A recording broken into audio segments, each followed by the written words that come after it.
Hello guys, in today's video I will be showing you how to fix Facebook date and location mismatch problem. So this is easy, just go to the settings and then scroll down to the apps section. Then go to the search and search Facebook. And then go to the storage. Here you will find this clear cache option, click on it.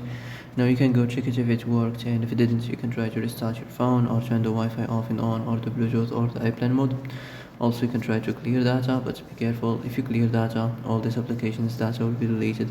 This includes all files, the settings, the accounts, the databases, etc. So be careful if you want to clear your data.